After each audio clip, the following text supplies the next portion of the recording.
got awful quiet all of a sudden. Great.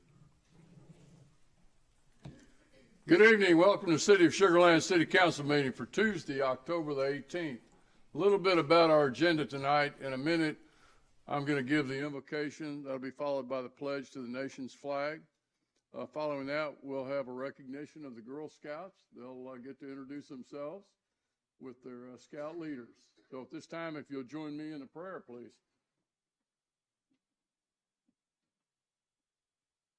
Heavenly Father, we love you and thank you for all that you do for our city. We ask that you give us compassion for those that are less fortunate and the wisdom to govern wisely. We also ask for your blessing on our police, fire, EMS, and staff as they not only protect us and keep us safe, but provide an exceptional level of service to our citizens. Bless our great nation, the men and women of our armed forces and special forces who give their lives to protect the freedom we enjoy. May we never forget that this freedom was purchased by the brave men and women who gave their lives fighting for our country. I ask all these things in the name above all names. Amen. Join me in the pledge. I pledge allegiance to the flag of the United States of America and to the republic for which it stands, one nation under God, indivisible, with liberty and justice for all. And now, if we could have, let's recognize our Girl Scouts. And if we could have each of you stand and introduce yourself and tell us what troop you're with. My name is Asiya Macnogia, and I'm from Troop 19440, and I'm working on the Inside the Government badge. Welcome. My name is Kushi Wadiwala, and I am in Troop 19440, and I'm working on the Inside Government badge. Hi, my name is Inaya Danani. I'm in Troop 19440, and I'm working on the Inside Government badge. Hi, my name is Diana Nayani. I'm in Troop 19440, and I'm working on the Inside Government badge. Hi, my name is Arya Himani, and I'm in Troop 19440, and I'm working on my Inside Government badge. Hi, my name is Ira Magnotia, and my troop number is 19440, and I'm working on the Inside Government badge. My name is Zaina Momin, and I am in Troop 19440, and I am working on the Inside Government badge. Hi, my name is Kiana Salina, and I'm in Troop 19440, and I'm working on the Inside Government badge. Hi, my name is Insia Ali, and I'm in group 19440, and I'm working on the Inside Government badge. Hi, my name is Asfia Rahim, and I'm working in my troop thing is 19440, and I'm working on the Inside Government badge. Hi, my name is Anaya Sinestra, and our troop number is 19440, and we are working on the Inside Government badge. Hi, my name is Elena Chukiwala, and I'm from Troop 19440, and I am working on the Inside Government badge. Hi, my name is Zoya Momin, and I'm from Troop 19440, and I'm working on the Inside Government badge. Hi, my name is Abia Momin. My troop number is 19440, and we're working on the Inside Government badge. Hi, my name is Arya de Lasania, and our troop number is 19440, and we're working on the Inside Government badge. Hi, my name is Sumaya Lautin, and our troop number is 19440, and we're working on the Inside Government badge.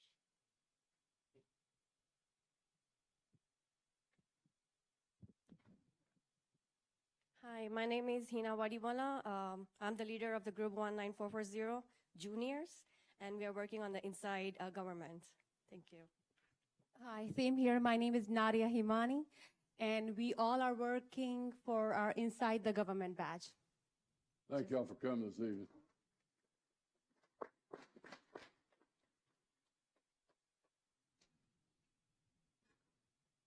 Item number 2, public comment. This is for any item on the agenda that does not have a public hearing. Thomas, do we have anybody signed up?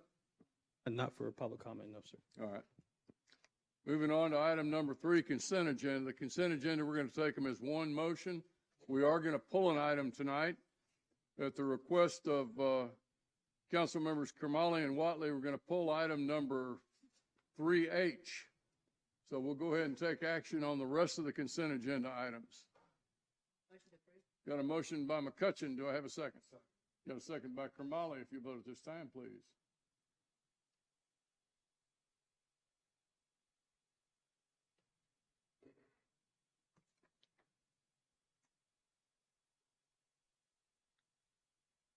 And it passes 7-0. Thank you, council members. This time we're going to go ahead and item number 3H, consideration of an action on authorization of a contract with Tyler Technologies, Inc. in the amount of $257,777.95 for the Enterprise Resource Planning System annual software maintenance and support. We have Steve Budney, our Director of IT, Data and Security. Steve. Good evening, Mayor and Council. I'm happy to answer any questions you might have. Nishat. Steve, thank you. I saw this on the consent agenda, and I was a little concerned because of the amount of issues that I've heard about Tyler Technologies and our most recent launch of the new software. And can you explain why we're going to go back with Tyler when we've had so many issues? I remember about 3 months ago, the entire cane room had about 50 employees in there with a war room set up, I think fixing Tyler's issues. So I'm a little concerned that we would want to spend $257,777.95 on a company that we've had some issues with. I'll be happy to answer that. We've spent about $3 million on Tyler Technology products over the past 2.5 years. And so this is the maintenance contract for that investment. It's not to say we haven't had challenges, but we're working through a lot of those. The maintenance is critical for the operation of the software. It covers our support, covers our maintenance, covers upgrades, covers bug fixes, all sorts of things. So right now we're still committed to the Tyler products. We're working through the remediation effort now to see if we can shore it up. Subsequent upgrades should help as well. But we're not ready to abandon the product at this point. Are there other companies available that we could use? There are lots of other ERP companies. Have we looked into these? We looked at them during the initial project when we were scoping out what ERP system to choose. Tyler was chosen. They have 37,000 installations. They're very popular in the admissible space. Anyone else? William? Just to make sure I'm understanding what you're telling me, the city is satisfied with Tyler, but we had some application issues related to how it works with us, and that's what was causing all of this problem. It's salvageable, it's repairable, it's repaired. I'm trying to understand what's going on. No, that's a fantastic question. I would not say we were satisfied, but I don't think that's a fair statement. I will say that it is salvageable, though, so we're not ready to abandon it. There's work that needs to be done, and that is an effort that's taking place right now. This is an ERP implementation. They're inherently messy. They take a little while to work out. It's not unusual for 6 months to a year of a little bit of churn as we work through it, get through the learning curve and things like that. Follow up? Sure. You guys certainly know far more than I do about any of this. So if you say you're not satisfied, but you're not ready to abandon Tyler, in this case, our relationship, I'm good with that. But I'm hopeful that we're not prolonging something that may need to happen by sticking to this. But you would know more than I would. Yeah, and if I could add, we may never be satisfied with anything we install unless it's perfect, right? So it takes time. We know it will get better. We're confident, very confident on that. It just takes a little time to burn these things in. So yes, it is absolutely salvageable. We think we'll be in a very good space in the next 6 to 9 months is our target. Carol? Do we know if other municipalities have had the same level of challenges with their implementations like we have? We've talked to a number of cities, League Cities 1, Missouri City, and a few others. They've experienced the same kinds of challenges. They've worked their way through them, particularly on the permitting side. That was a challenge that other cities have seen as well, but I can't really speak for other cities. Suzanne? Thank you. How long have we worked with Tyler? We have a relationship with Tyler going back to 2012. So our court systems are running on Tyler products. There's 7 major product suites that we're currently leveraging. That's our financials, ERP, Intergov, which is our permitting civic services area. We use it for time entry. We use it for payroll. We use it for accounting. It's a very, very large product suite that we're leveraging today. So it's not. There's nothing trivial about it, and it's only been a 2.5-year implementation, which is actually pretty extraordinary for an ERP implementation. But it hasn't been without its issues, and we are addressing those actively. Follow up? Well, I think that what our concern is, because it's so apparent to us, we're getting a lot of phone calls as council members, and it's in regards to permits. So I don't know how the rest of the system is working. I assume it's okay or better than permitting is. So I think when we look at permitting, what is our time frame for getting that resolved? What can we see for our constituents? I mean, we are their council members. We don't mind helping them through the permit process, but we think that that should be something that should be handled through the city without so much conflict. So we have a permitting task force that has been stood up. That's their only focus right now is remedying the issues we saw around permitting. The target is March of 23. That's a good thing to know. Thank you. Well, so I'll kind of summarize, Steve. The city, we made a long-term investment. We made a long-term decision several years ago to go on this software system. We knew it was extremely complex. We knew there were going to be issues. Certainly there have been issues, probably more than what we would have liked to have had. But at this point in time, to walk away from this software, this enterprise resource system, would be not only extraordinarily expensive, but extraordinarily disruptive, more so than what we're going through right now. So management has made a decision. We've made a decision that we're going to stick with it. And if, in fact, that changes in the future and we don't believe that they can support it, we'll make a different decision. But for right now, we're going to go with what we got, and we're just going to work through the problems. Is that? That's an accurate summary, Mayor. Go ahead. Steve, will you continue to see, if we move forward here tonight, will you continue to see that there's the other options are looked at for this type of service for the city? Yeah, Councilmember, of course. So we're going to explore all options. Our first step is to remedy what we've got, remediate.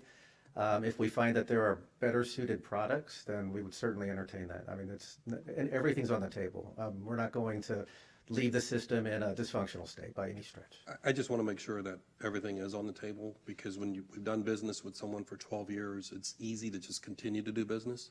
Sometimes it's hard to make change, but that's the only thing. I trust your judgment that you're going to do the right thing. Thank you for the explanation. Motion to approve. Second. Any other discussion? Your vote at this time, please.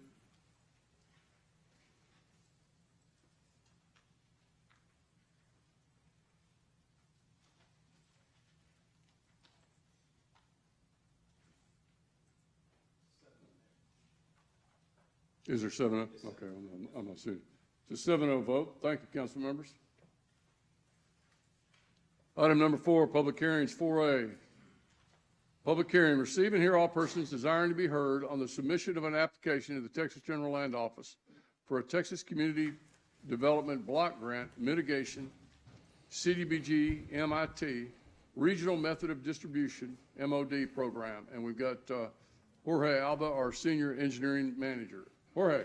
Good evening, Mr. Mayor, council members, good evening. So before I start my presentation tonight, let me give you a brief reminder of some information that you already have and you have heard in the last couple of months, several times. I think it's appropriate for you to hear it. So the Texas General Land Office, or GLO, allocated $448,762,000 to HGAC, the Houston-Galveston Council area, to develop a method of distribution that we're going to refer here as a MOD. This allocation is part of the State Community Development Block Grant Mitigation Action Plan that we're going to refer for short as CDBG MIT, or MIT, in which the City of Sugar Land is a potential recipient of $4,063,600. We accepted this allocation with a letter that we submitted to HGAC in June 2022. Now, this grant requires a public hearing with citizen participation in order for us to apply for that money. So the City of Sugar Land and the city staff encourage citizens to participate in the development of the CDBG MIT application and to make their views known to the public. So that's what this public hearing is all about. Now, next please. Okay, oops, too far. There you go. So the GLO CDBG MIT MOD program requires, as I mentioned before, that the city allows citizens the opportunity to discuss the following elements. That is kind of the table of contents for tonight's presentation and public hearing.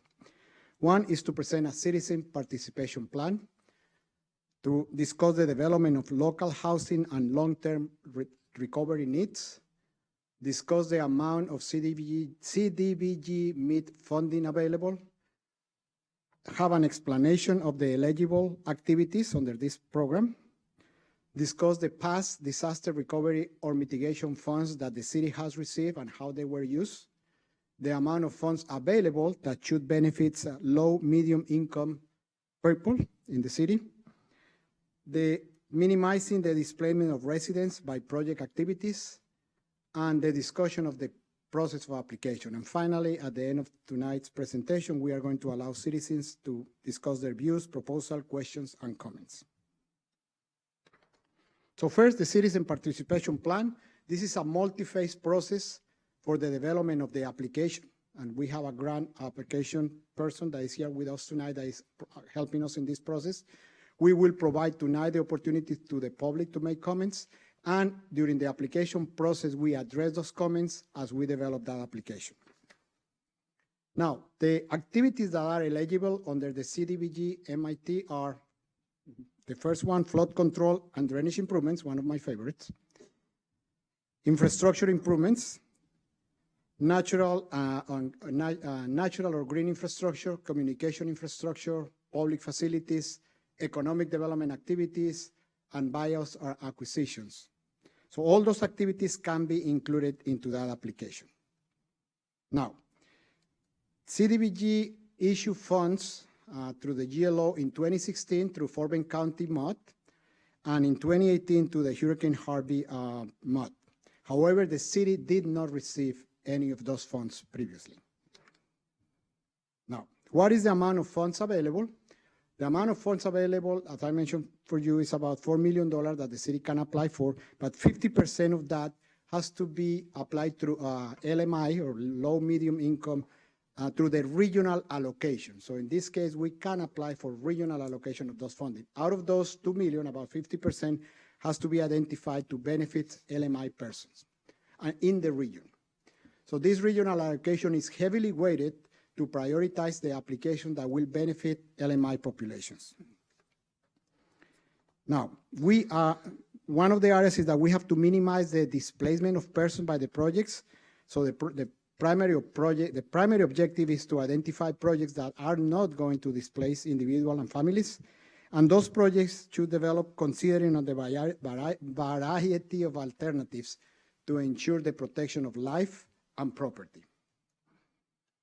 Now, a little bit on the schedule for this application. The applications are due on January 9, 2023. Tonight is the phase one of the public hearing with the citizen participation.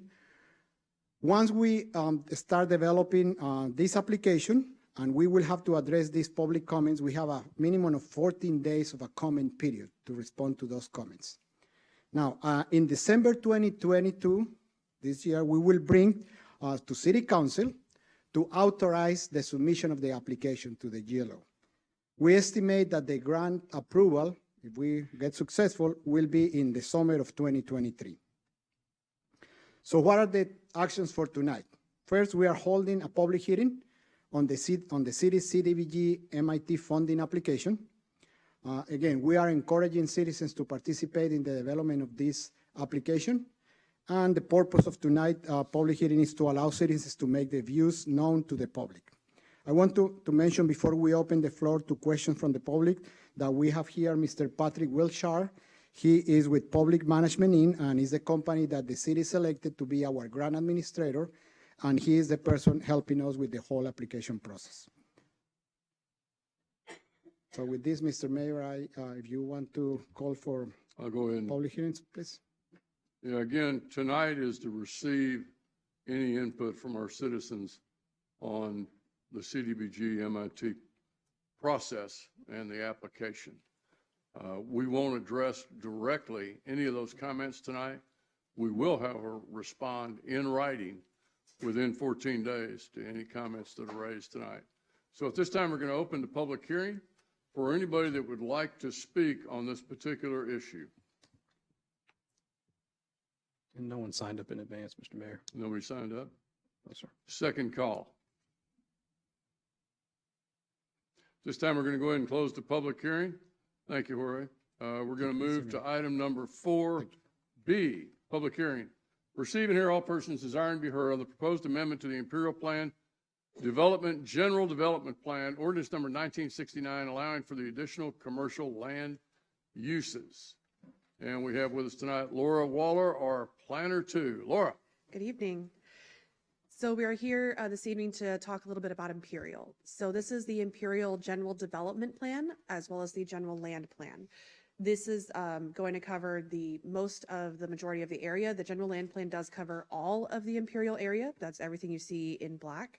The GDP only covers the first step PD parts, so that'll be the lower area. It does not include the standard B2 area up here. The amendment is actually specific to tracks H and J that are part of the Highway 6 commercial frontage. So that's going to be the area here between Imperial and Crown Garden, as well as this area just immediately north of Oyster Creek along Highway 6. That is where the amended uses will be located. Everything else is proposed to remain as is. Primarily because most of it's already been final development plan. So this is an amendment only to the existing general first step development plan. And any future development that follows this GDP amendment would still have to go through a final development plan.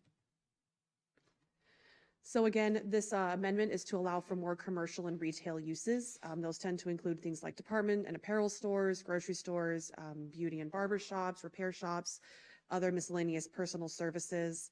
And again, the areas that would allow these uses newly are the areas highlighted in yellow. Previously, these uses were primarily office related. There was some select hotel services, as well as some other ancillary uses that could be there inside an office building. But moving forward, those would be able to be allowed as standalone uses, as well as adding some other commercial and retail uses. It's also of note that the current FDPs in the area that are south of this area, as well as tract I up here, do allow for these uses already. This is going to allow them in tracts. So this is tract G at the south of Imperial, and then tract I here. This would allow for these uses in tract H and J as well.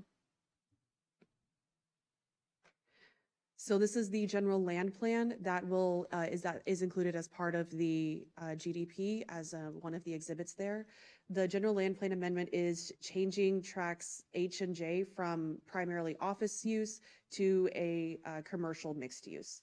Mixed use is not as we might have historically understood it here, a mix of residential and commercial.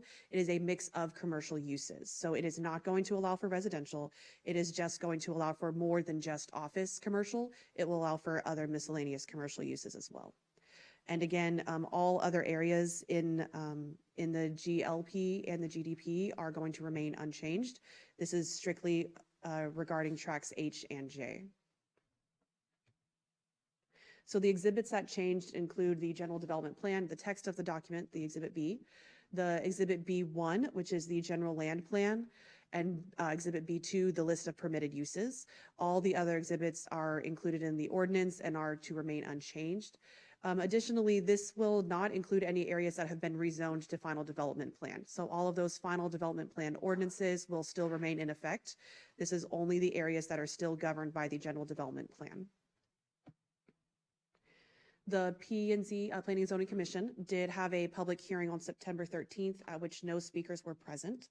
There was a recommendation of approval that passed 5-2, with 2 recusing themselves.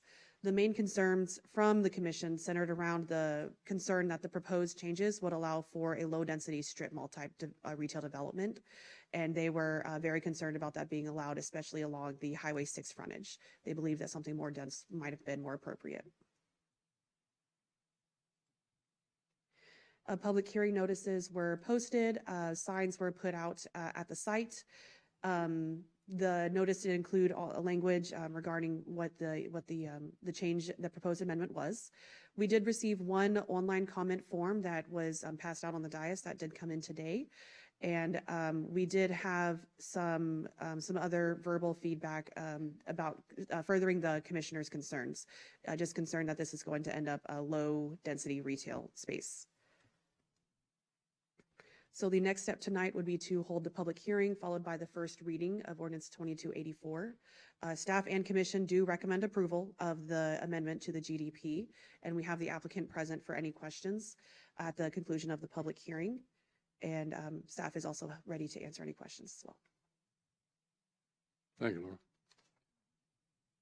At this time, we're going to go ahead and open the public hearing. I do have I have an individual that signed up. I'm going to call her forward in just a minute. We're going to open the public hearing to hear any comments related to this particular application. This time, I'd like to invite former City Council member Mary Von Tunglen down to the podium. Mary, come on down. Good evening. Good evening, you guys. Thank you, City Manager, Mayor, and Council, and Councilmember Jacobson up there on the screen. My name is Mary Von Tunglen. I live at 18 Chalice Trail in the Imperial neighborhood. And before I begin, I first want to thank Johnson Development for everything they've done for this neighborhood. It's a great neighborhood, and it's very much appreciative. They've been a fantastic developer. I'm sure that the last few years have been inordinately challenging in this business, and I can understand the pressures to build out. But I'm here tonight to ask that maybe we just have a little bit more patience before we change the zoning in these areas. In particular, Tract H, which you just saw on the map. Tract H is the gateway to Imperial. It's also right across from Cullinan and the airport, 2 other great assets to our city. And it's also right across from existing residential in the neighborhood. And I just think, wouldn't it be great if this was something very unique as the main entrance into the Imperial development? It seems, based on what was just shown, that there's already a wide range of uses allowed.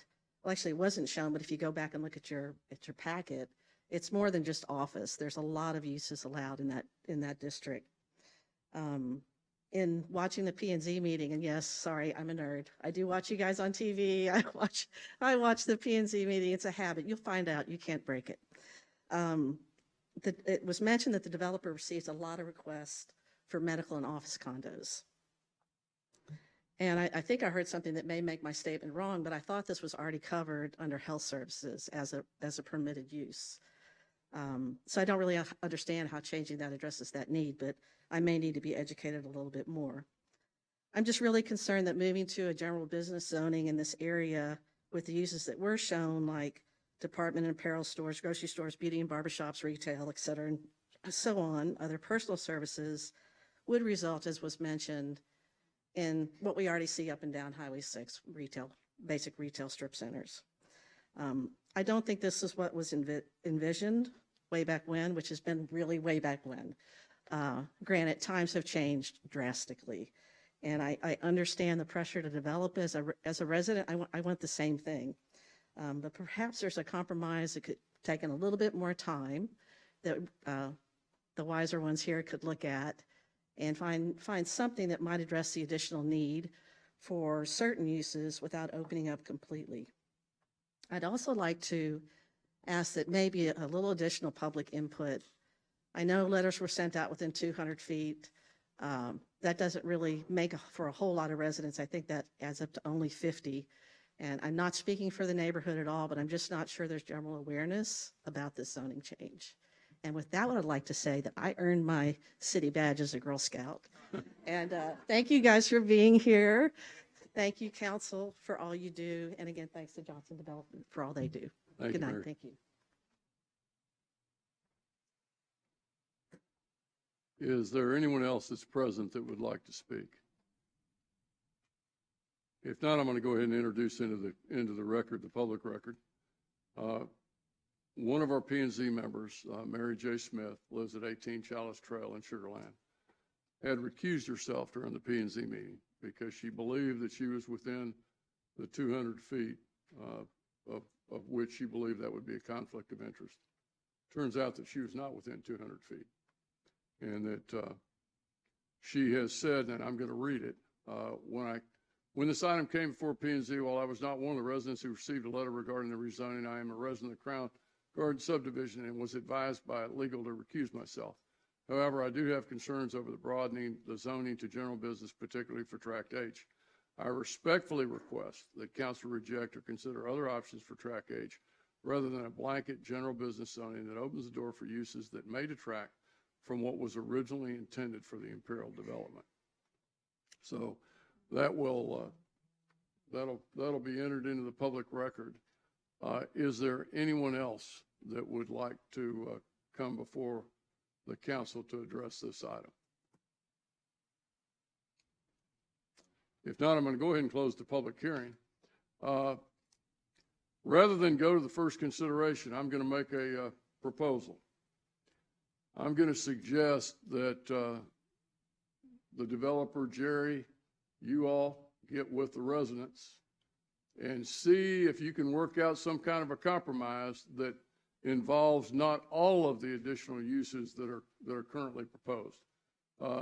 To former council member Von Tunglin's point, are there uses that could be included, but maybe not all the uses? So I'm going to move to table this item. I'd ask for a second. I've got the motion to table is by me. We've got a second by, was it McCutcheon? Carol McCutcheon? We'll take McCutcheon. We'll take McCutcheon. Oh, sir, yes, go ahead.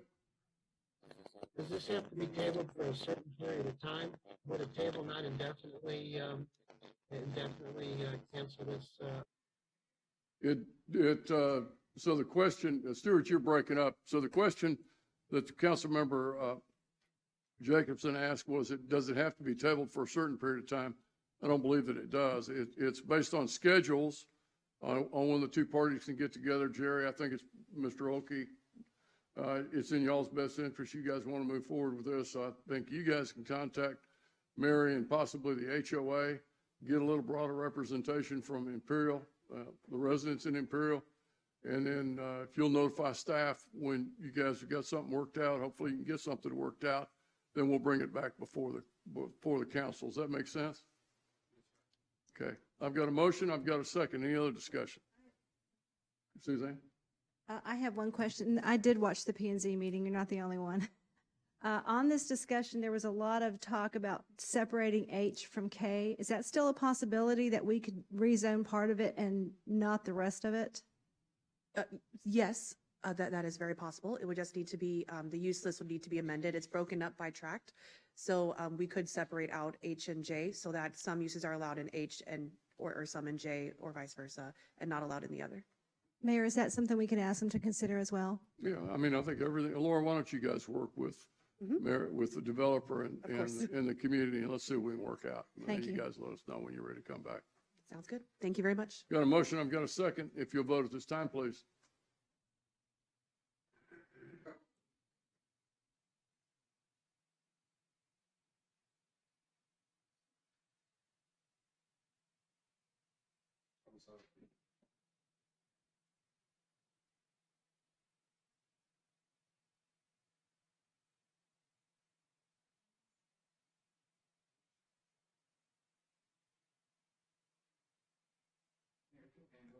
Yeah, let's go with the hand vote.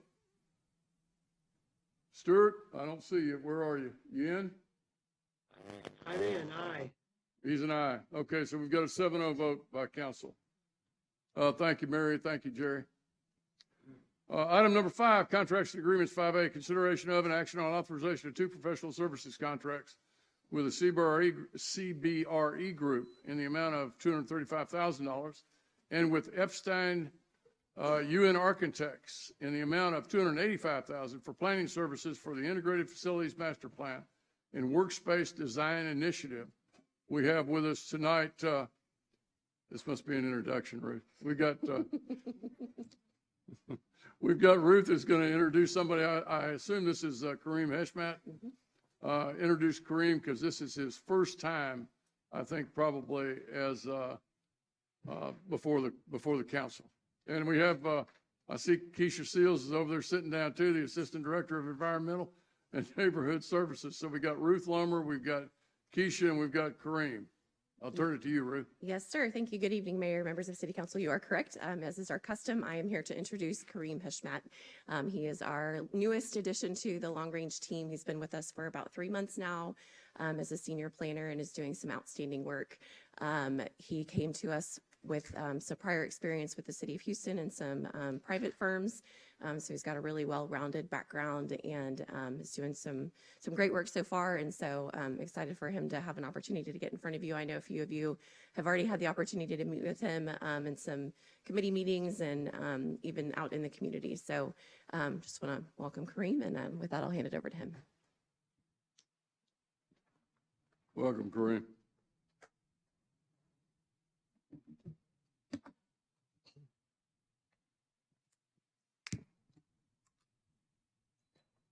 Good evening, Mayor and members of City Council. My name is Kareem Heshmat. I'm a senior planner in the Long Range Planning Group. Today, Keisha Seals and I will be presenting on the Integrated Facilities Master Plan and Workspace Design Initiative, or Facilities Master Plan going forward. We've been hard at work over the last few months and are excited to update you on this transformative master planning approach to our buildings and facilities. As you can see on this slide, we're seeking approval for 2 professional services contracts with Coldwell Banker Richard Ellis, CBRE, and Epstein UN Architects, EUA, in the total amount of $520,000, which we'll explain through this presentation. We feel the services being provided justify the cost. Starting with some background, the city utilizes a series of policy documents for guidance and decision making, including the comprehensive plan, master plans, zoning regulations, and council adopted resolutions. As illustrated in this graphic, data tells our story and leads to improvement. At the highest level, our comprehensive plan cascades through city operations all the way down to our budget and capital improvement plan. As we complete projects through the CIP, we work our way back up, all the way through updating the various master plans that guide our department and operations.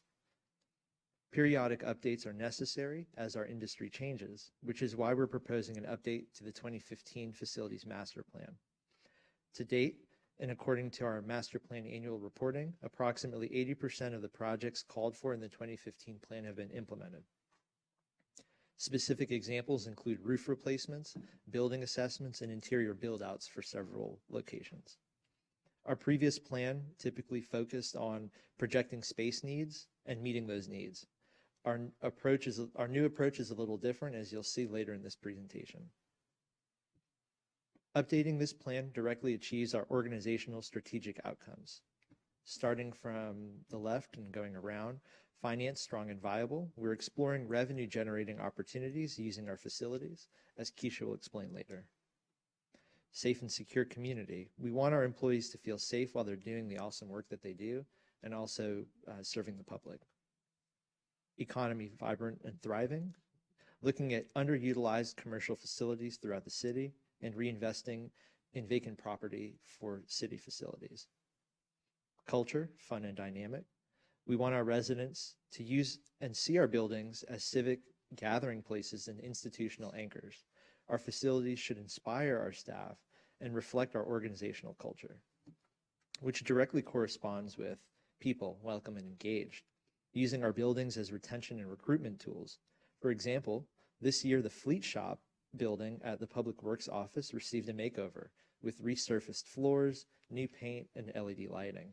Those types of improvements boost morale throughout the city and improve working conditions for our employees, thereby contributing to our public service.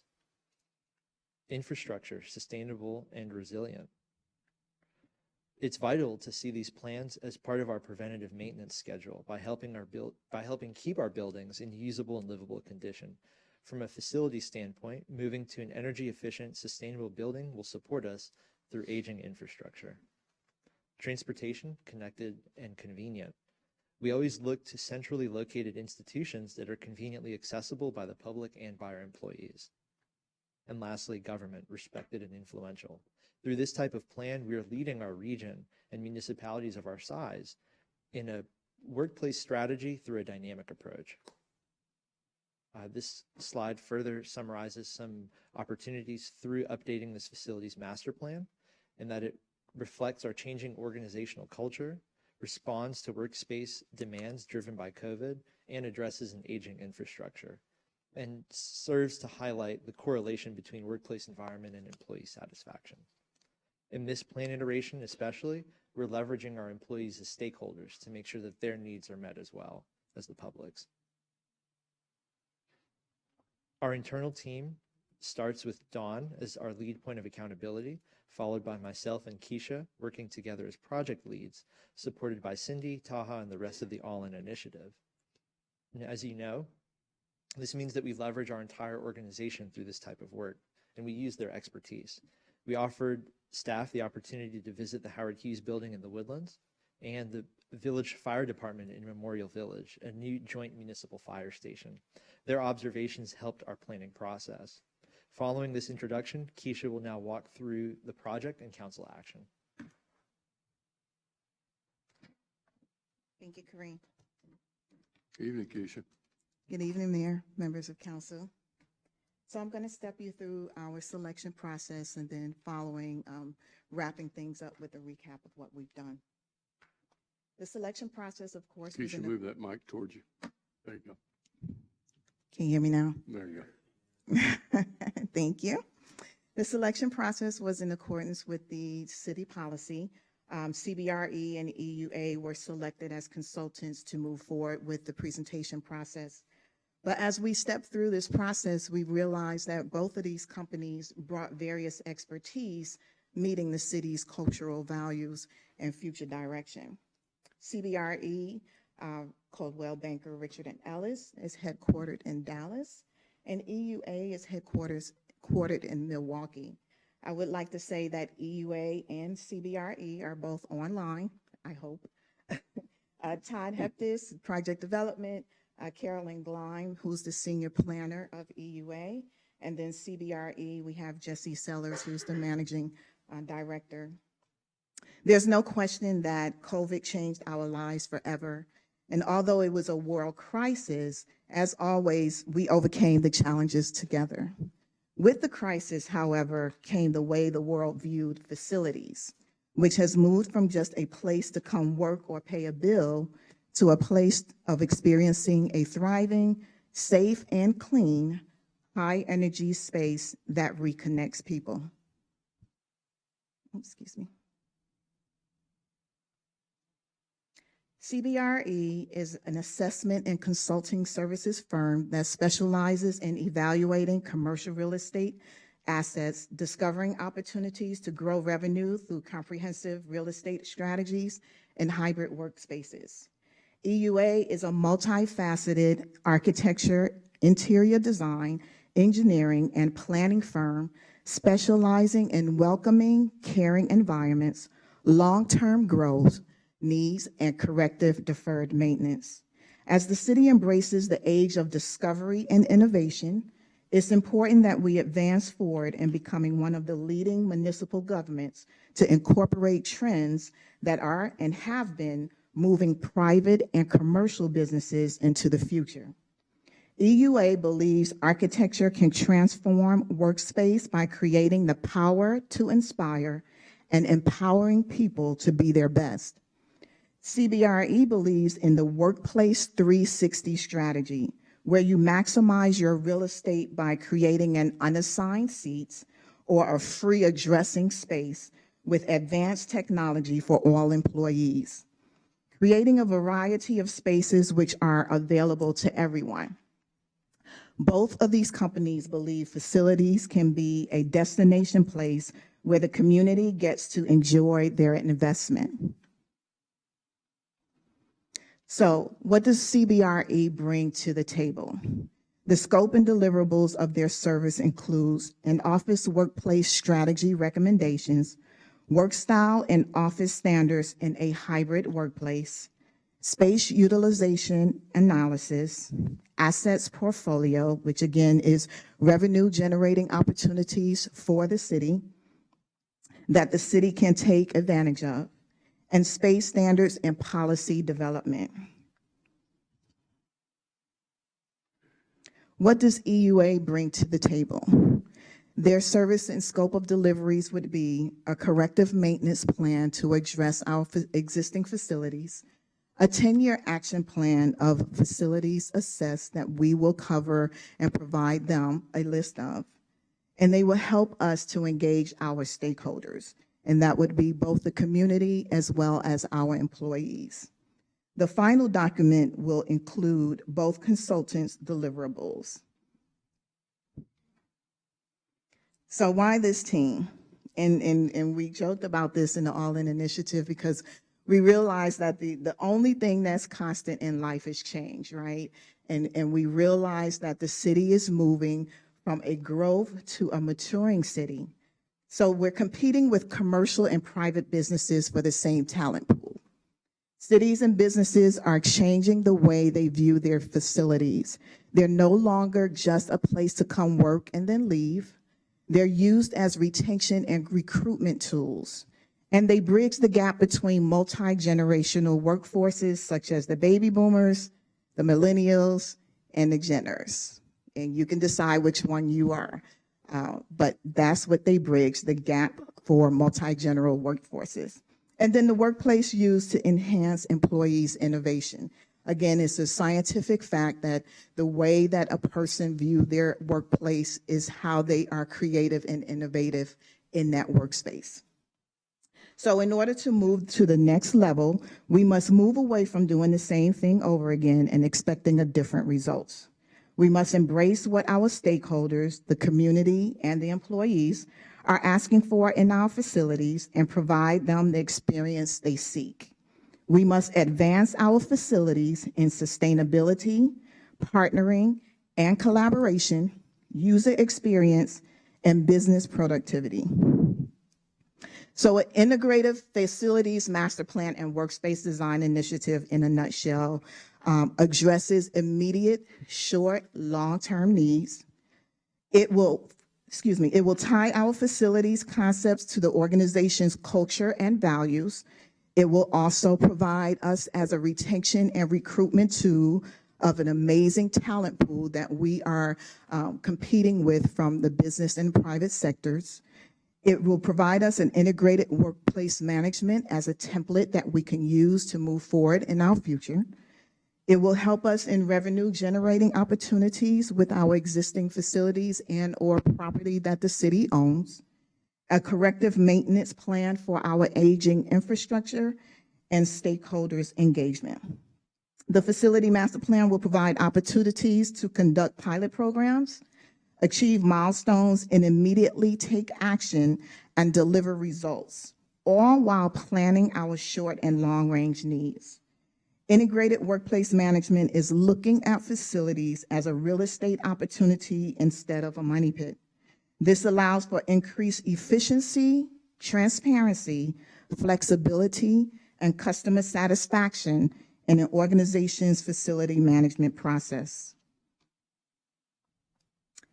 Now, the available budget is $520,000. The professional service fee for the master plan from CBRE is $235,000 for their proposal of scope and deliverables, and EUA of $285,000. The funding source is available in the facilities FY22 mid-year operation and maintenance budget. If the contracts are approved this evening, we expect to have a notice to proceed, next month. And the consultants have committed to completing the facilities master plan within a year's timeframe. So as a recap, facilities has a direct correlation between the City Council's strategic outcomes as outlined by Kareem in his presentation. City Council's bold vision is leading staff in taking a new and bold approach in the facilities master plan process. The organization is doing something we've never done before by partnering with 2 consultants that are known industry-wide in their industry for bold approaches, fresh perspective, identifying assets, taking risks, and stretching their clients' vision beyond their expectations. Next steps will be a kickoff meeting to set strategic and aggressive plans for a short and long-term needs, collaborate on asset inventory and portfolio opportunities through our process. The project team will conduct assessments for HVAC, roofs, electrical, plumbing, etc. And then we will hit our milestones, provide implementation, and start pilot programs and/or immediate goals. And with that, the Planning and Development Service and Environmental and Neighborhood Services departments recommend that the City Council authorize the execution of 2 professional services contracts in the amount of $235,000 with CBRE and $285,000 with EUA for a total fee of $520,000 for the Integrated Facilities Master Plan and Workspace Design Initiative. And with that, myself, Kareem, EUA, and CBRE will be happy to entertain any questions you may have. Question, Suzanne? Thank you. You just gave us a lot to think about. Thank you. Yes, ma'am.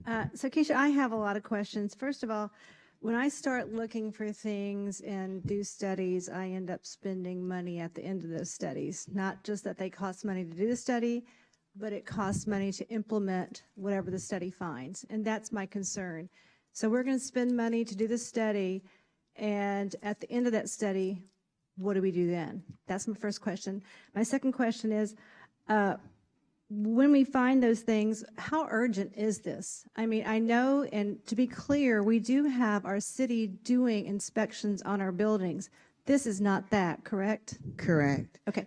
So we are safe in our buildings and we're taking care of maintenance and repairs. Absolutely. So this is something different entirely. This is something different. So Yes. how urgent would this be compared to what we are doing now? And then go back to the first question.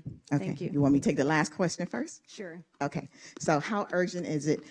This is planning for our future. So I think it would be as urgent as you want us to move into our future.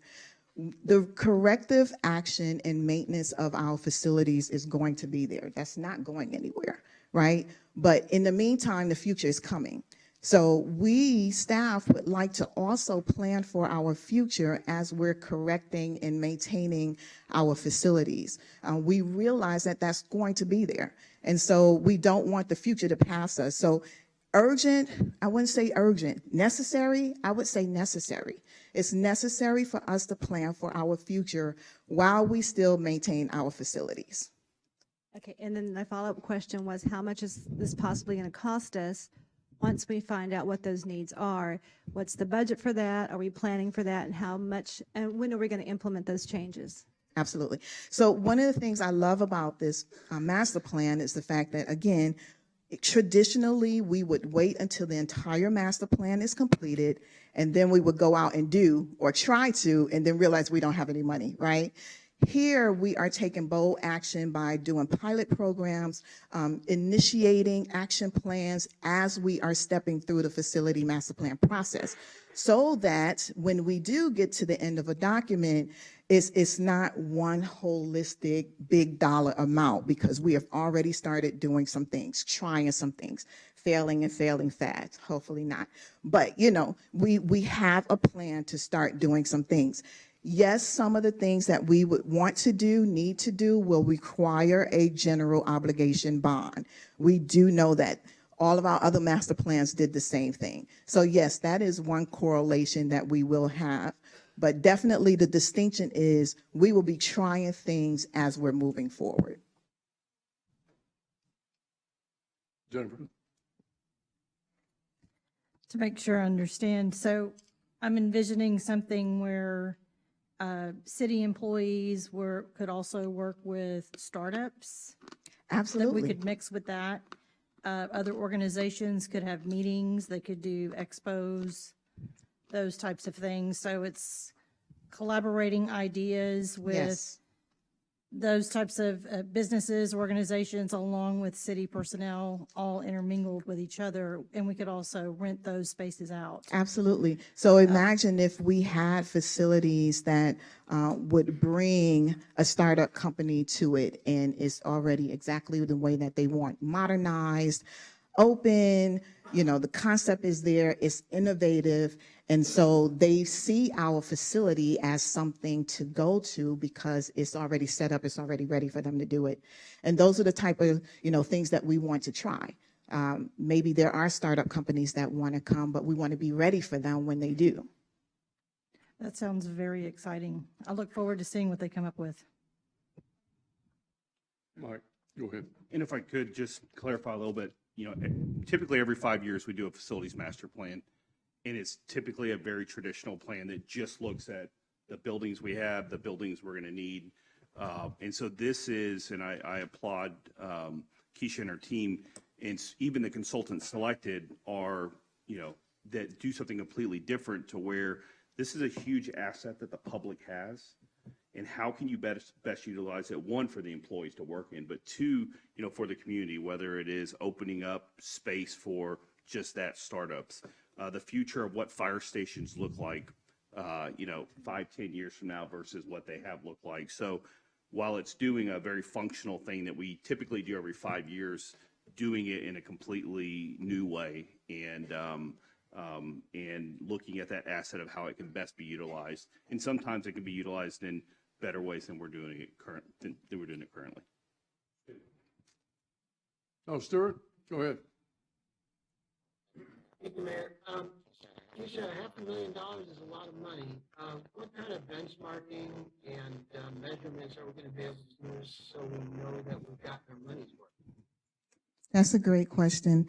So as I stated, we will be doing milestones. We will be doing check-ins. We will be initiating programs ahead of time. And that's part of the portion that we want CBRE and EUA, because they are the special experts in this. They are commercial real estate investment companies, and they are known nationwide. So we are really looking to partner with them so we would know that we're meeting benchmarks and meeting those needs that we anticipate to meet. So it's unknown for us because we've never done this before. But what I do know is we expect to be going out and doing before the end of the year or before that year's time frame. And to me, that's a benchmark because it's something that we've never done before. I hope that makes sense. But it's us being able to move forward, coming up with ideas, implementing those ideas. Those are benchmarks. Okay, thank you. Yeah, William. Okay, Keisha. Yes, sir. You have to tolerate my slowness. We're looking at spending over $500,000 here to do something that sounds like it needed to be done by now based on our previous history. But as I prepared for this particular session, and I've listened to your team, and I even heard what Mike Goodrum said a moment ago, I cannot get in my mind what we're authorizing. I apologize. Mm-hmm. So it sounds like these two organizations, of which I know of very well, these two organizations are going to put together some plan of our workspace or citywide workspace. I'm trying to get, when this thing's over, it's going to be a big binder that says, here's what we recommend. I don't really know I'm sorry. No, Work that's with okay. the slow one for a moment. So you're right on both fronts. They are going to look at existing facilities that we have. They will be looking at City Hall Annex, Public Works Campus, Airport. So several facilities, our public-facing facilities, and seeing what can we do from a workplace perspective for our employees, right? But then they will also be looking at how can we create an environment in our facilities where the community will want to come and really engage in our facilities. Right now, they come, they pay a bill, they may go to a meeting, and then they leave. We want them to stay. We want them to have opportunities to have liveliness, excitement in our facilities. That takes more than what we just currently have. And so they'll be helping us navigate through that as well. The one thing that I really like about this plan is the asset portfolio, because they're going to help us in evaluating all of our assets, one coming up with a list of all of our assets, and then seeing what do we have, what is the opportunities out there to either redevelop our assets, the worst case scenario, sell off assets. I mean, that's just the honest truth, right? We could always sell. But what can we do with existing assets that we have that are just sitting there? And so those are the type of things that they will bring to the table that we have not had at this table before. Aren't you really talking about more of a optimizing the utilization of the current assets that we have, the facilities? Absolutely. One follow-up. You're helping me. It's coming into focus. Okay. I'm starting to see something here. I'm glad about it. When you say, currently they come in, they pay their bills or whatever, their water bill, and we want them to stay. Now, this is, again, I'm trying to get focused. Are you suggesting they would have workspace here, or they would have entertainment space in a public facility? I'm getting there with you. Yeah, right. Maybe. And that's the beauty of it. Maybe that is what, and when we do our engagement, maybe that's something the community does say that they want. And then we see if we have space to go out and do, right? Or can we generate that space for them? I can tell you one of the things that our employees asked for was indoor-outdoor workspace. A lot of times, unless you're out in the field all day, a lot of times you're in an office space all day. I love to be outside. I love being by the water. I'm just a nature person. So I get my most creativity not by being in the office. I get my work done. Don't get me wrong. I get my work done. But my most creativity and innovation comes when I'm sitting by water, when I'm out and engaging with people. And so that's something that we would want to do, bring an indoor-outdoor space, right? Workplace space, not only to the employees, but to the community. So, Mike, what I'm hearing is Keisha wants her desk by the water fountain. Thank you very much. Thank you. Mr. Goodrum will make that happen because you said it. So thank you very much. Anyone else? Can I get a motion? Got a motion by Lane. Do I have a second? Got a second by Watley. Vote at this time, please.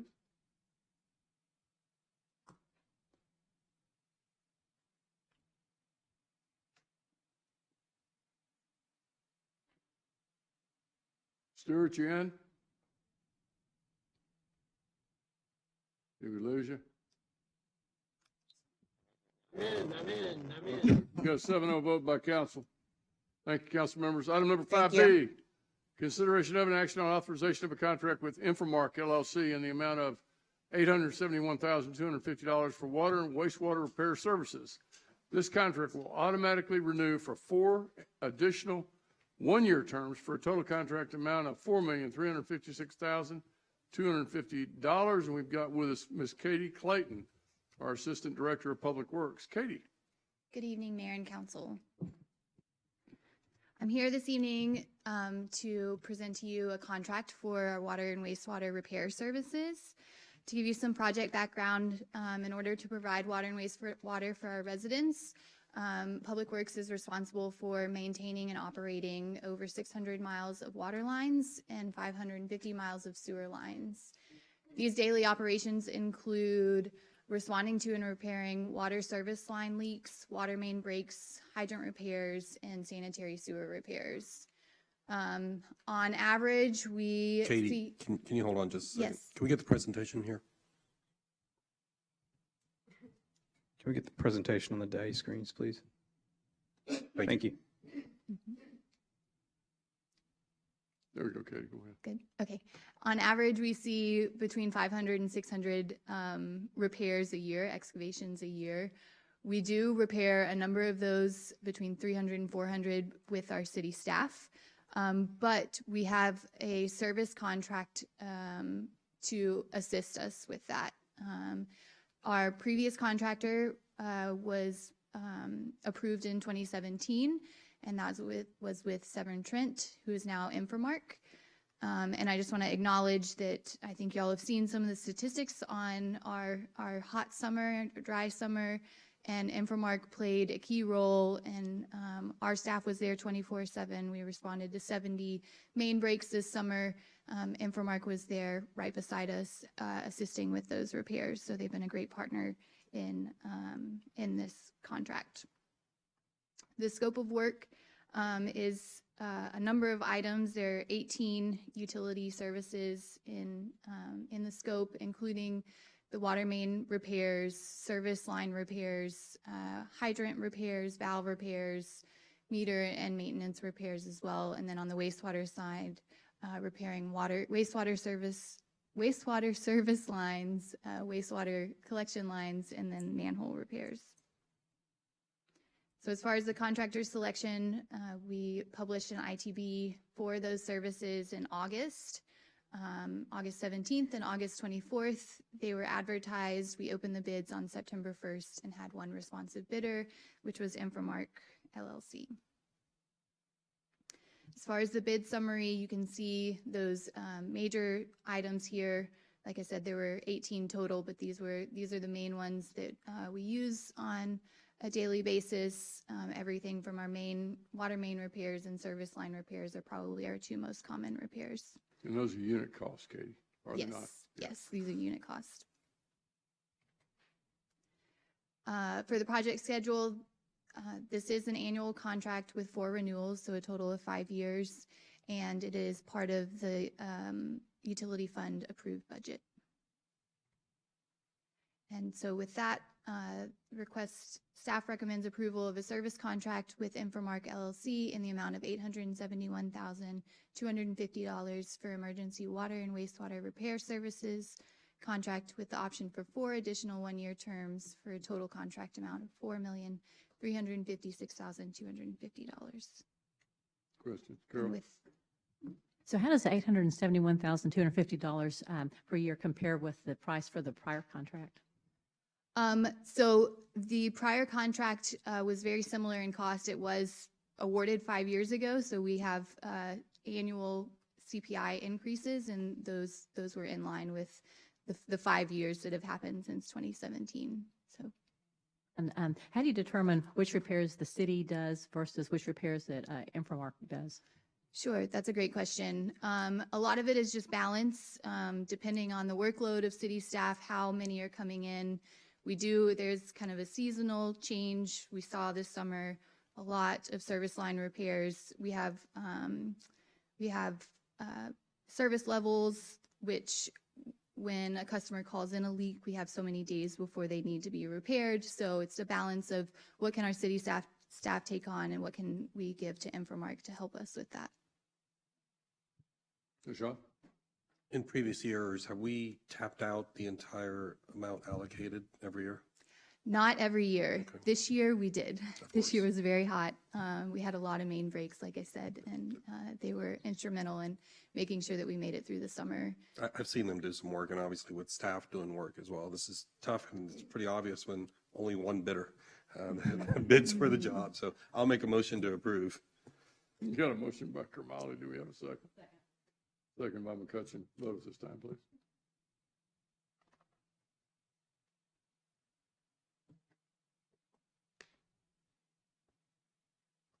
And it's 7-0 vote. Thank you, council members. Item number 6, thank you, Katie. Item number 6, ordinances and resolution. 6A, consideration of an action on City of Sugar Land Resolution number 2244, a resolution of the City Council of the City of Sugar Land, Texas, adopting a legislative agenda for the 88th session of the Texas Legislature to include special called sessions of the 88th Legislature and the interim. We have with us Rick Ramirez, our Intergovernmental Relations Manager. Rick. Good evening, Mayor and City Council. Tonight you'll be considering Resolution 2244, which is the 2023 legislative agenda. I'll be giving you a brief overview of our legislative program, and we'll dive into new position statements for 2023. So every session, the legislature considers nearly 7,000 bills and passes nearly 2,000. About a quarter of all bills passed are related to cities in some way and would affect the way we provide services to our citizens. That's why the city has developed a legislative program, and that's to communicate with legislators how legislation may impact the city and our ability to provide services to our community. Our program is made up of 3 pillars. We have opinions from experts and professionals who work with and for the city, input from businesses and residents, and also input and direction from City Council. We began development of the legislative agenda in spring of this year, and since then we have met with departments, the public, and the IG committee to bring you this draft tonight. After adoption of the agenda, we will begin meeting with legislators in preparation of the legislative session starting January of 2023. So I'm going to talk to you about the Legislative Citizen Task Force, and before I do that, I do want to recognize one of our LTF members, Mr. Ted Lieb. Thank you much. So this year, this City Council appointed a Legislative Citizen Task Force, and the LTF reviewed the current agenda, provided community input, made recommendations, and will act as grassroots advocates during the session on the city's behalf. They met 5 times in July and sat in your seats, July and August. They concurred with our existing positions and have even offered new position statements for your consideration tonight. Resolution 2244 states that the city will meet with legislators prior to the start of the session and work with partners during the session. All of this is to be done in a transparent manner. We want to make sure that legislators seek input from local governments before passing laws that affect the way we operate. We also want to make sure that the state does not exempt itself from any regulation they would impose on other jurisdictions. All position statements are located in Exhibit A of Resolution 2244, which you have in your packet. So Exhibit A includes a number of recurring positions. These positions generally support legislation that allows locally elected officials like yourselves to make local decisions. They also oppose legislation that is detrimental to the city's ability to pursue citizen priorities or respond to citizen concerns, and support legislation that reduces the overall tax burden on residents and businesses without reducing vital funding for city services our residents rely on. With that, let's move on to some new positions for 2023. So the next following 5 position statements are related to active or mass shootings. The first, you see on your screen here, the first is to support increases in state funding for mental health. Mostly all interests from every angle of this debate agree on this one point, is increased funding for mental health. Next, we have support for additional funding to law enforcement agencies to receive increased active shooter training and equipment. Governor Abbott himself has already begun increases in funding to these areas. The next one, we have a position that supports the requirement for all officers who respond to these types of incidents, regardless of their rank, to receive active shooter training. So if they're at the scene, they should have had active shooter training. This position statement addresses the current situation where individuals who would otherwise be prohibited from purchasing a gun are able to do so because their juvenile files are sealed. So this position statement would expand current background check requirements to include review of those records for the purposes of determining whether or not that individual should be disqualified from purchasing a firearm.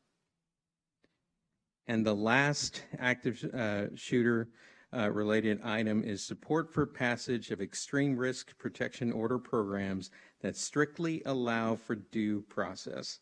The legislative task force was focused on the importance of due process, especially in recognition that funding from the Bipartisan Safer Communities Act will be offered to states to ensure that due process is included to implement extreme risk protection order programs.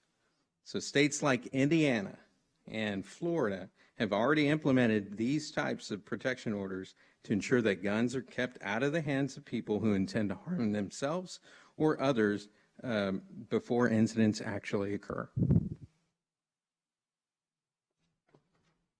Okay, so moving on from active shooter positions, this position enhances the great strides the legislature made with regards to catalytic converter theft. This position would support legislation that would increase penalties for auto repair facilities and individual sellers who resell or are in possession of stolen catalytic converters. I represented the city at the Texas Municipal League Municipal Policy Summit, and there the summit adopted this language that you see in front of you verbatim.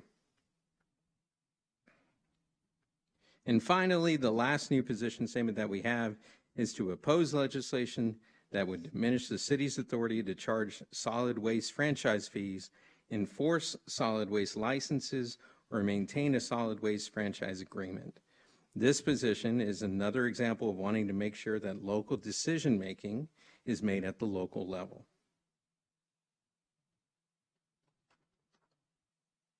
So the IG committee provided direction in the creation of the legislative agenda.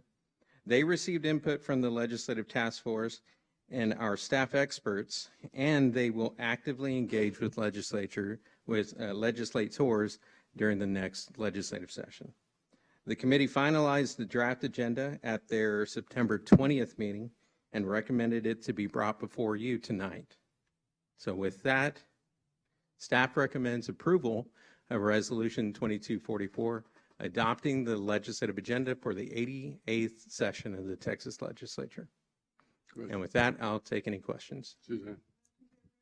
Got a motion by Watley. Do I have a second? Absolutely. That's a lot going on right now, I know, and I'm certainly glad that you guys are moving forward with most of that. I do have a question about the catalytic converters. Yeah, sure. And I understand because it's a terrible loss to vehicle owner to have to pay $2,000+ to replace something that is being stolen so commonly. But as car stereos were when I was younger, thankfully the state didn't decide that I, couldn't have a car stereo in the trunk of my car. And so I feel like this is a really fine line as well.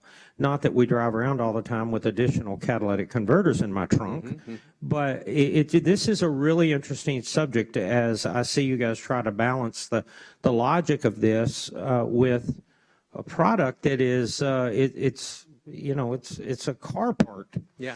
And so as I see this, I can see the future, especially in law enforcement. In the future, they're going to go, hey, you have a catalytic converter, you have two, so this is just one that I really see a fine line on because it's a part. It's not a weapon. It's not a whatever, but it's a part. So I certainly support your efforts, and I see that one, and I'm thinking, wow, this is going to be an interesting discussion. Yeah, just to give you a little bit of context, back in 2021, the legislature passed HB 4110, and that one already regulated the selling of catalytic converters to metal recycling facilities. So if anybody was going to sell to a metal recycling facility, they had to have proof. They had to show pictures and serial numbers and all that. What that bill did not do was it didn't regulate the auto repair shops or individual seller from one seller to another.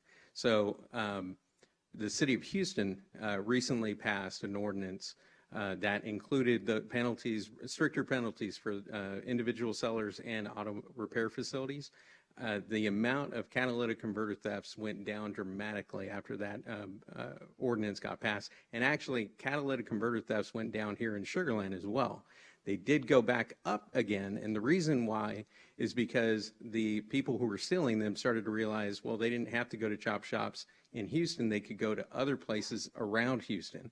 And so the importance of doing a statewide bill where it's outlawing it throughout the entire state is for us to be able to make sure that those kind of thefts don't happen across the board.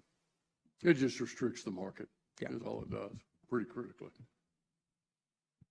Mayor, may I follow up one Follow more up. thing? Hey, this will be the last. Sure. Going back to the photograph we used, having Uvalde, the school in Uvalde that was attacked. I've contacted 2 state reps, and another piece of this, maybe it's an additional add in your conversations as you guys are pushing forward.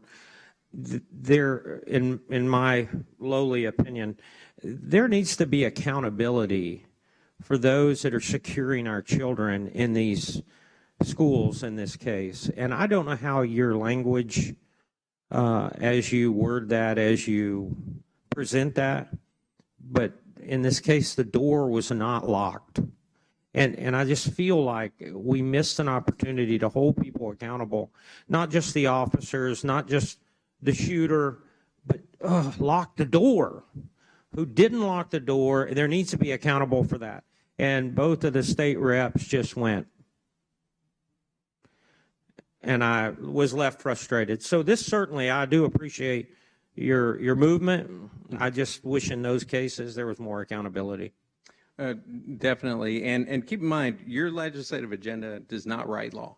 Sure. What your legislative agenda does, though, it allows for us to be able to speak with legislators on your behalf to get into the conversation. So there's much more to come from this discussion, and thank you very much for those comments. You have a second. You got a second by Kamali if you'll vote at this time, please.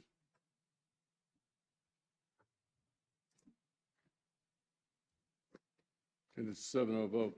Thank you. Thank you, Rick. Thank you, council members. Item number 6B, consideration of an action on City of Sugar Land Resolution number 2247, a resolution of the City Council of the City of Sugar Land, Texas, expressing intent to finance expenditures to be incurred. Ms. Jennifer Brown, our Director of Finance. Jennifer. Thank you, Mayor. Good evening. All right, so keyboard, yes, we're using the clicker now, aren't we? We're changing things up on me. It's been a while. All right, so annually we have a bond issuance program where we issue bonds to fund our capital improvement projects. We issue these bonds based on statements in the council adopted financial management policy statements where we finance those projects from bonds when we don't have cash reserves or current revenues to fund them. And most of these projects have 20 plus years useful lives. So we want to spread the cost of those improvements over the life of the useful life of the projects, so that today's residents do not bear the full cost of those improvements, because they're going to benefit our residents for years to come. And so that also allows us to allocate resources to the highest priority projects. So that's why we issue bonds. All of the bonds that we issue, the projects that we fund with those are going to have a useful life that either matches or exceeds the repayment term. Typically, we issue 20-year bonds. We do not issue debt to fund rehabilitation or ongoing maintenance needs. Those are funded through the operational budgets of each department. And we do have very high bond ratings, our AAA bond rating on the tax back side, and we have a AA bond rating on the revenue side. And so those are very high. ratings, and they allow us to borrow at very low interest rates based on market conditions. Now, you know, interest rates are rising, so we have an aggressive repayment schedule in our repayment structure to be able to minimize the interest costs. So this year's adopted CIP included $53 million in projects that would be funded from the issuance of various bonds. We actually have four series of bonds to issue. And we're in the process of getting ready to issue those, but some projects are already out to bid or have already begun. And so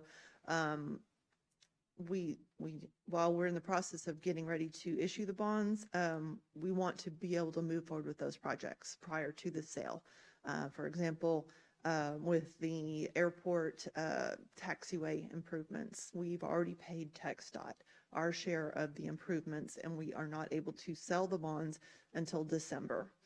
And so the IRS allows us to go ahead and make that payment as long as we follow certain conditions. And one of these conditions is that we declare that we're going to reimburse ourselves from the proceeds of those future bonds within 60 days of the first expenditure of funds, which we paid TxDOT in September for that project. And so by declaring this intent to reimburse today, we'll meet that 60-day threshold. We have 18 months to issue the bonds once we declare our intent to reimburse. So the resolution not only, it's only stating our intent to reimburse from the proceeds. We're not authorizing the expenditures. You've already done that as part of the budget. We're not authorizing the bonds at this point. You're going to do that at a future meeting. And so this is just declaring our intent to reimburse. You're also not approving any contracts. Those are approved on an individual project basis. So these are the bond-funded projects that are going to be included or that are included in this resolution. So you can see that they're spread between revenue bonds, GO bonds, and airport COs. There's actually another 4 million or so, or 3 million of projects on the airport side that we have already done an intent to reimburse resolution on. So that was for the land acquisition. So that is not included in this resolution today. So Resolution 2247 states our intent to finance certain expenditures from the proceeds of future tax-exempt debt. The total amount to be reimbursed from the proceeds is not to exceed $50 million, and that allows us to move forward with the projects. This resolution, and I'll actually go back and pull the actual amount that we've spent on each project to date, that gets filed with the IRS at the time of the bond sale. Just a little update on our current issuance plan. I mentioned that we're already in the works getting ready for the bond sale. At the October 6th meeting, you approved the notice of intent to issue COs for the airport. We will be planning to sell those on December 6th. We published the first notice on that one last week, and the second publication will go tomorrow on that notice for the COs. And so the first meeting after the 45 days is December 6th, and those funds would then deliver in January. The other two issues, the GO bonds and the revenue bonds, we are planning on a November 15th sale date. We already have ratings calls tentatively scheduled on those, and then the revenue bonds will sell the same day. So we'll be back in front of you in about a month to sell those bonds, and it takes 30 days to deliver those funds. So with that, staff recommends approval of Resolution 2247, and I would be happy to answer any questions. Question? Go ahead, Nashawn. So Jennifer, I want to make sure I'm understanding this correct. Okay. We're starting projects that we've already approved using our funding. And we have 18 months to reimburse ourselves.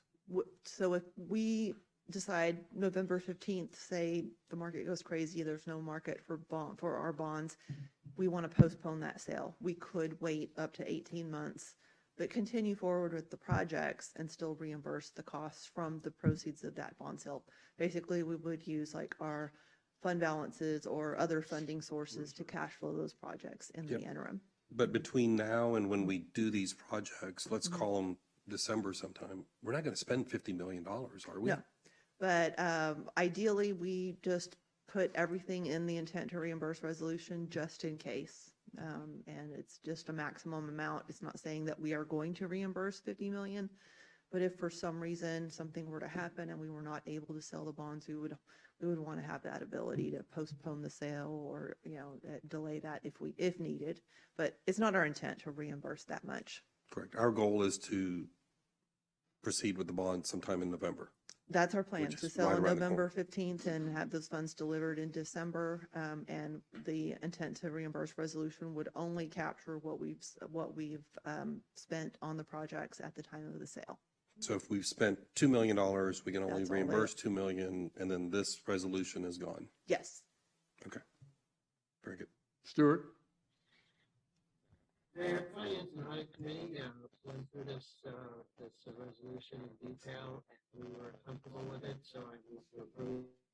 Yes, I did. I forgot to mention that I did review this with the Finance Committee at their October 9th meeting. Okay, thank you. Thank you, council member. Motion. Do we have a motion? Oh, Stuart just made, I couldn't understand. Stuart, Carol wants you to second. Stuart's got the motion, Carol McCutcheon's got the second. You vote this time, please.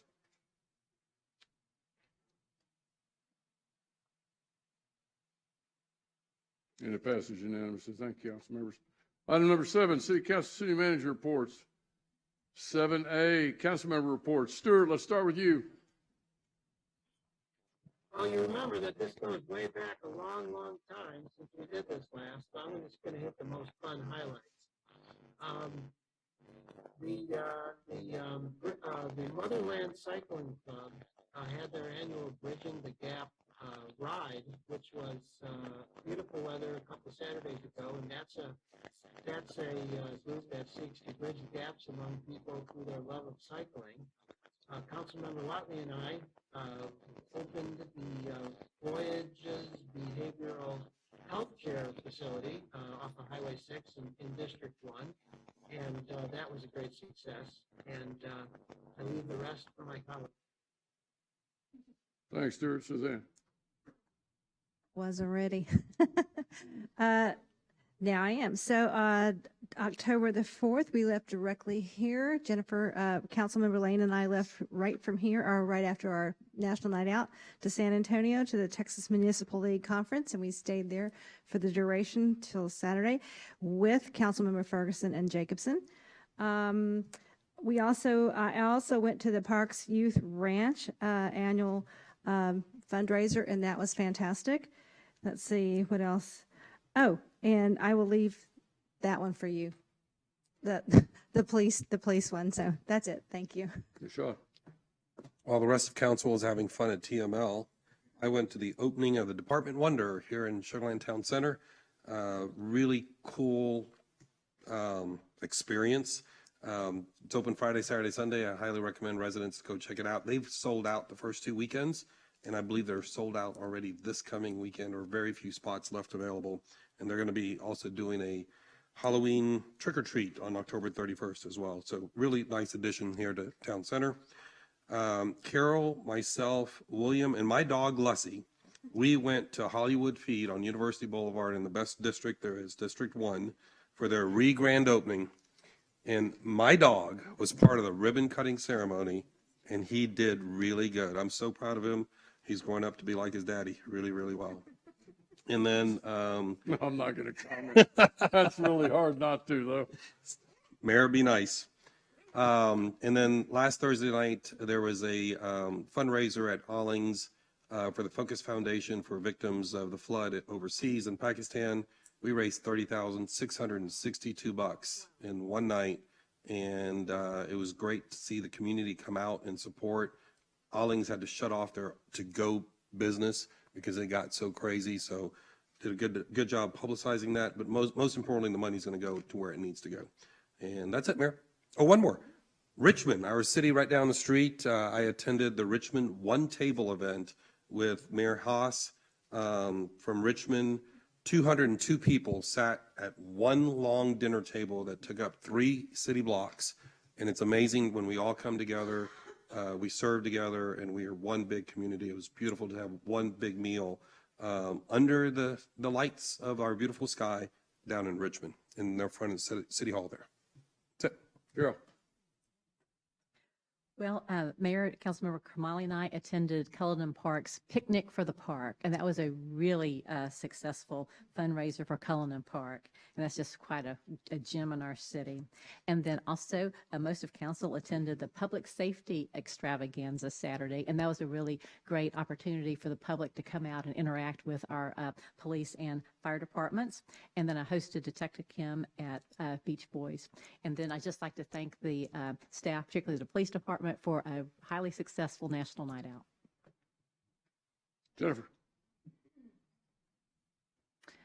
I attended the State of the Schools address that the chamber put on, and attended 2 presentations, one for Fort Bend ISD and one for Lamar. They both have items on the ballot in November.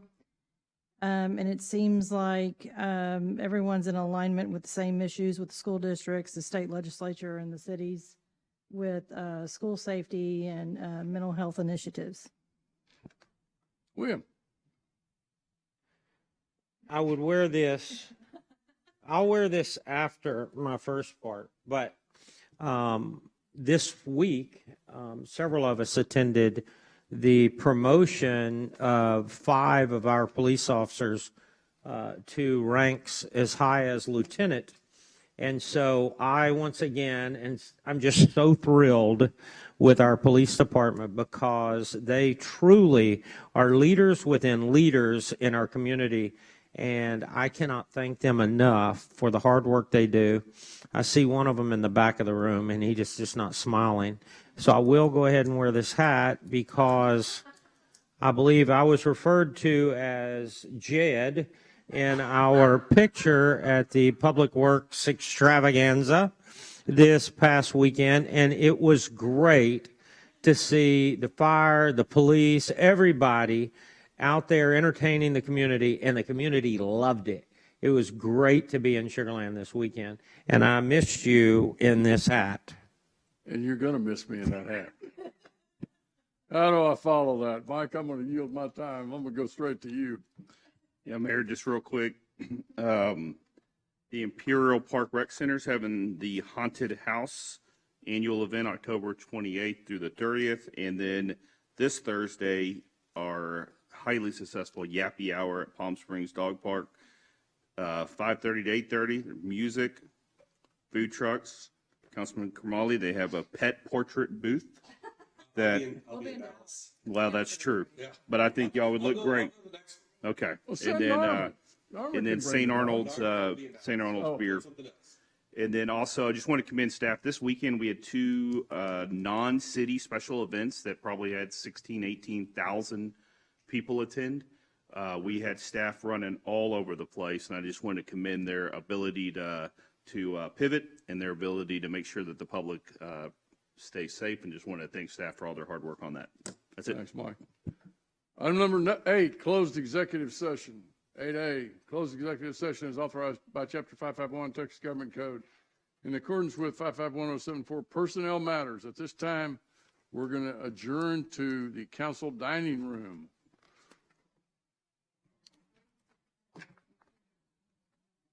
And Mike, you're off, aren't you? Yeah. You get to go home.